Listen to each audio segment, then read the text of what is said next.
What's up, guys? If you're a dog owner and you've always wanted a dog that listens perfectly in any environment, on or off leash, welcome to the most immersive YouTube series for dog training on YouTube.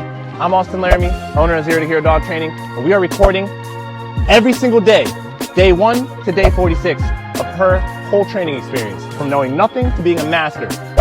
This series is going to teach the everyday dog owner how to successfully live and train their dogs to have the best relationship and give their dog the best life possible. So stay tuned, hit that subscribe button, put on the notification bell. We're posting multiple times a day for the next 46 days. I'll see you there. Woo! Oh. Walk the trail a little bit and just want to show you guys what a session looks like in public off-leash training. We got the long line here. Alright guys, so I realized unfortunately our mic was not connected again for some reason. So the audio is pretty bad. My apologies.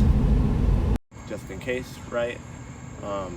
You don't want to get rid of the leash too fast, right? You want to make sure your dog is really directional with the collar before you get rid of the leash so that you avoid any potential harm or things that might happen without the leash to be able to control her, especially in public, right? So here we go. We're going to do a little bit of walking to the trail and I'll do a little bit of training. So I'll show you what a session looks like. Piper, heel.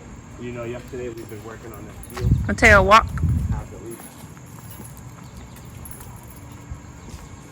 I'm just taking Piper. No, walk. Practicing her heel, practicing leash walking. I'm going to use the e-collar, do a little bit of training with her, get her around some people, some dogs, take her on this trail. I'm doing that stop because she gets a little bit ahead of me. I stop abruptly, keep her engagement with me.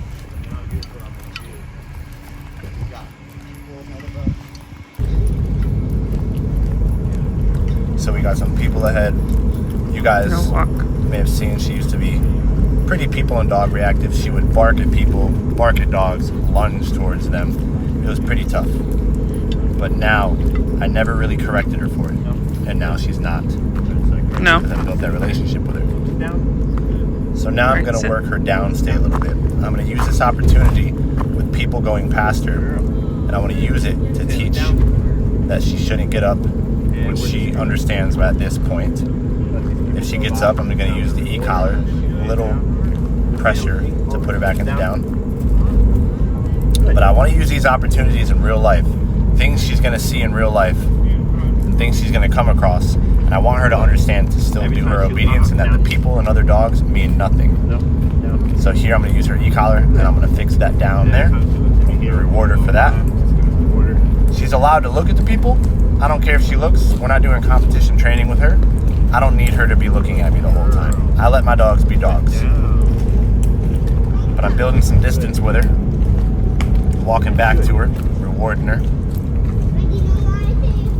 And I'm just rewarding her while she lays down and these people go by, letting her know she's doing a great job. And that's exactly what I want.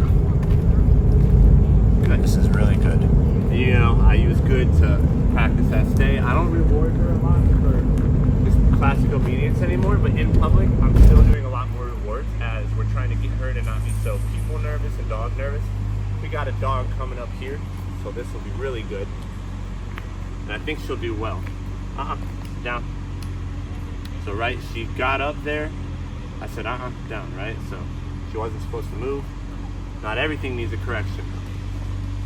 Right, so this is all we do. We just let people and dogs go by. We kind of work her a little bit. And yeah, off. No. So I corrected her there for looking at the dog. Good. Right, so that's all you really do, right? In public, you want to get her around all the things she struggles with. She does pretty good now. Didn't even care about the dog, so now I'm going to release her. Piper, yes. Good girl. I didn't cut her. Get up. Go. Down. Good girl, Piper. Piper, down. Yes. And that's how we do it. No. Down. That one's fair though, because you didn't see. Yes. I'll give it to him. Cool. So you see, right? That's where she's at. And yeah, so I'm gonna give my wife Mateo's e-collar here so she can Mateo with me. Kind of keep them in check. And yeah, So we're gonna practice them off leash now. I'm gonna try to see how directional she is with the collar as far as with the people. You had it on 19. I'm gonna put it on like what, 25, 30? We'll put it on like 20. 20. Yeah. Piper, sit. Okay. Good girl. I love Remy very much. Don't even question my undying love for that man. Okay, then don't say that you would like a dog more. Good girl. Right, so what I'm doing now is I mark the moment that the people go by and she does what I want her to do. I let her know, good job. So I'm not gonna work the heel too much because I don't like to use it if she doesn't know it fully, but I am just gonna let her walk around like Mateo, be in a fully released state. If she gets too far, I'm gonna recall her to me. I'm not gonna reward every rep, but I'll show you what I'm doing. We're just gonna walk. When my dogs are off leash, 90% of the time they're in their release state, release command, break. So that means they're free to do whatever they want. But if I don't want her to keep sniffing something, I work her leave it command, like saying off, right there. I said off, she didn't listen. I just tap the e-collar once, and I keep going. Off.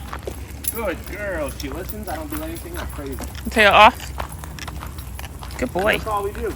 She's free to do whatever she wants until I tell her a command. She's free to go sniff. She's free to walk where she wants. But the second I tell her something, then I expect her to do it, right? Make sure she's directional. I have the leash just in case, but I want to really make it the focus of letting her have the freedom and making sure she's directional with the e-collar, which means she's going to listen to the e-collar alone without the leash. So I'm going to say, Piper, down. Nope. Down. Good girl. So right there, what I was doing, you guys know about the intermittent phase that we talked about.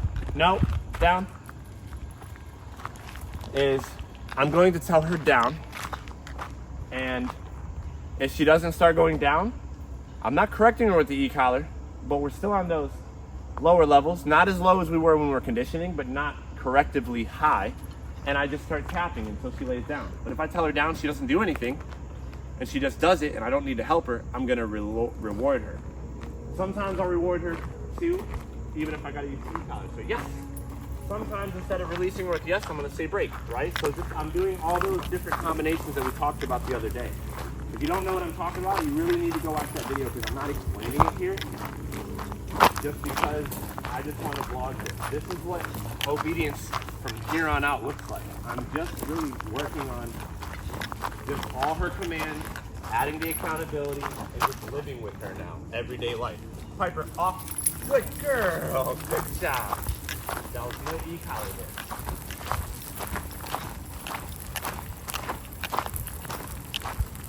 But again, right? This is what we do. This is how my dogs are. They're free to do whatever they want. If I want to put the tail in the heel, I can. If I want to put Piper in the heel, I can. But I have to be released right now. Still doing the finishing touches on that heel and really getting the fine feel. She's not directional with the heel on the e-collar yet. That will change. On my walks, the whole time. We're not just enjoying the walk. I'm giving them commands, and I'm practicing obedience at random times. So that's what I do. So I'll say, Piper, sit. No, sit. Good girl. I had to correct her, but I still reward her for that sit there.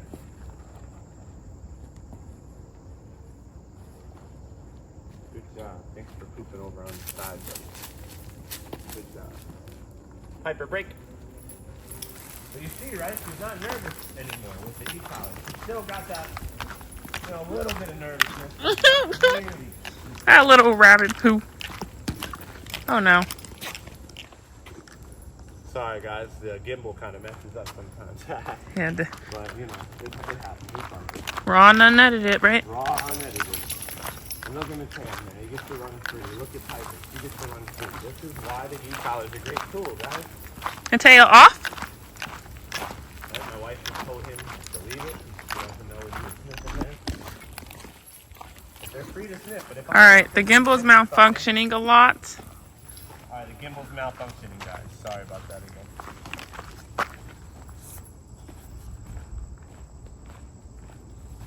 It's kind of hot. Yeah, guys, that's what we're doing. So we're gonna wrap it up. I'm gonna give her a place command at this bench here. You know, we'll do one more rep. Just with the place in the center to it. Tail sit. So here we go. She's never been on this bench before, so I could show her real quick, but I think she knows the place enough to know that this is the place. So Piper place. And of course she already heard me saying the words, so she was already thinking like, ah, good girl. So that's what we're doing, guys. Just know she'll stay on this now under most distractions. She's not going to get up. If she gets up, all I do is I say no, and I start tapping the e-collar and I put her back on. Or I'll say no and I'll go and pop her leash, give her a real correction there. Half and half on that. But yeah, guys, you're seeing it, man. This is why the e-collar is so good. And this is how we live with our dogs. Gimbal's malfunctioning again, it's very hot. But yeah, we'll wrap it up here, guys. You guys have a great day. Thanks for watching. Subscribe to the channel, and I'll see you for the next one. Peace. Gotta give it a little bit further before. We'll go deep in there.